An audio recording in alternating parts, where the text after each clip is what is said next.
Any tips on centering a romantic relationship on Jesus? So in today's video, I decided that I was going to answer a bunch of y'all's questions that y'all left me, I want to say a week or two ago, on my Instagram story. So if you guys don't follow me already, I am Not That Sam Jackson on Instagram. From time to time, I'll ask questions on there and I'll get y'all's responses. We got some good ones today, so let's go ahead and jump on into it. If you could go back and give your 16-year-old self advice, what would it be? When I was 16 years old, and really to a degree, even now, I have a really hard time letting life kind of come to me. I'm one of those people where I feel like I need to be in control, and so I have a really hard time giving God that control. And when I don't feel like I'm in control, I end up being kind of an anxious and nervous wreck. And so I felt like a lot of my high school career, middle school, high school, I was just such a nervous, anxious kid.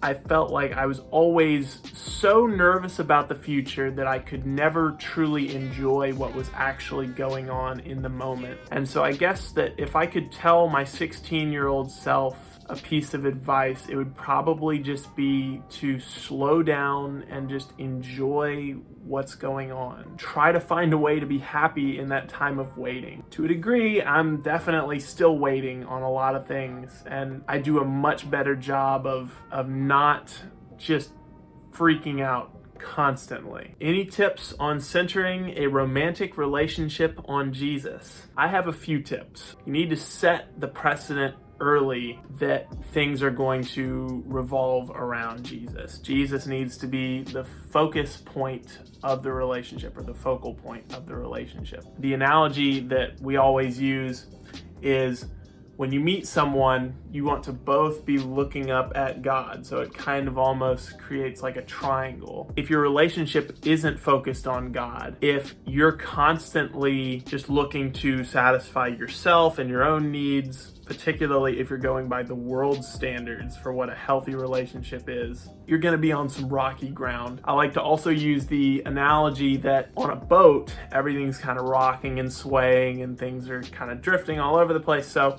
what you do when you're looking for directions, people would use the stars, or people would see land somewhere and they would navigate towards the land. So the only thing that really doesn't move and the only thing that really doesn't change, no matter how many years pass, is God. We want to make sure that we focus our relationship on that. Another thing that I want to make sure that I convey to you guys, once you break a boundary, it is incredibly hard to go back, if you guys know what I'm saying. If, for instance, one time you end up breaking your boundary and you go into another person's room, it's gonna be a lot harder to not go into that person's room. You'll hear the devil kind of trying to talk to you, saying, well, nothing bad happened last time, so it's gonna be fine this time too. What happens is you slowly pass one boundary and then another and then another, and you just slowly take all those defenses away from you slipping up and in a moment of weakness doing something that you totally regret. So what I would recommend is that you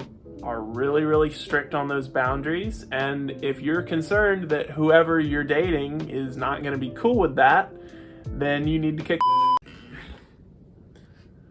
him to the curb, because that's not anybody that you need to be with. The next question is how to stay focused on God when constantly around non-Christian sports teammates. This is something that I also have a lot of experience with. Even the teammates that do say that they are Christians, a lot of the time don't live at all like Christians. I remember when I was off at college on my own for the very first time playing college basketball, that I ended up feeling very lonely because not a whole lot of people anywhere around me really lived the same way that I was living. And no matter how much you feel like you're strong and you'll be able to handle being unplugged from the body of Christ, you will kind of start to see a little bit of a drift. And it all goes with the kind of you are what you eat spiritually just as much as you are physically. Because if you're just constantly taking in people talking about women like they're objects, talking about money like it's the only thing that matters, nothing but swear words, gossip, and just bad language, that stuff is going to kind of wear on you eventually. Just make sure that you have a Christian support system, whether that means getting involved with a church, FaceTime with family and friends that you know have those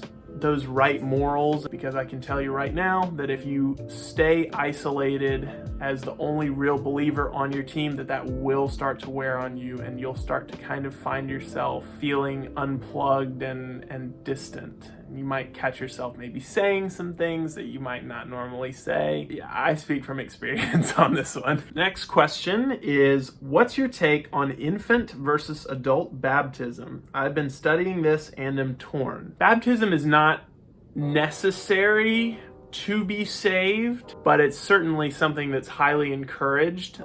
Like, for instance, when Jesus was talking on the cross to the thief that's next to him, and he says, "Surely you will be with me in paradise today." Don't call me Shirley. That thief did not have time to get down from the cross and be baptized. He was just saved because he professed his faith. But I do believe that if we have the opportunity to profess our faith, being baptized it's symbolic of our old self dying and being washed and then rising up as a new person. So, with that being said, do you believe that your infant is mentally capable of making that decision for themselves? I'm a big believer that if you were sprinkled or if you were baptized as a little kid and you didn't fully understand the decision being made, or if your parents made the decision for you, I don't believe that you've really truly been baptized, because I think that so much of that is the decision and what's in your heart. Just like if you pray a prayer to be saved, if you don't have what's right in your heart, if you don't really surrender your life to Christ and you just say hollow words, it doesn't really mean anything. I know that my parents, both since being children, were baptized again. My dad was sprinkled because he grew up in a Catholic family, and he was baptized again when he was much older. And my mother was baptized, I believe, when she was an early teenager, but didn't really feel like she understood the gravity of the decision until she was much older. So she waited until much older to be baptized. That's kind of what my understanding is of it. And so, that's kind of my opinion. And the final question is, what is my favorite food? And I like food a lot.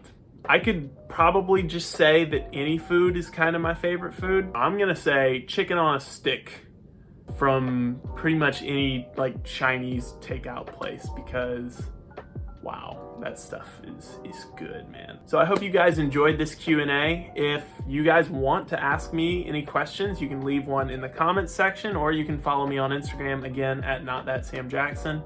And I will do my best to answer your question either in a DM on Instagram or maybe in one of these Q&A videos. So I appreciate you guys so much, and I will see you whenever the next video drops. Thanks, guys.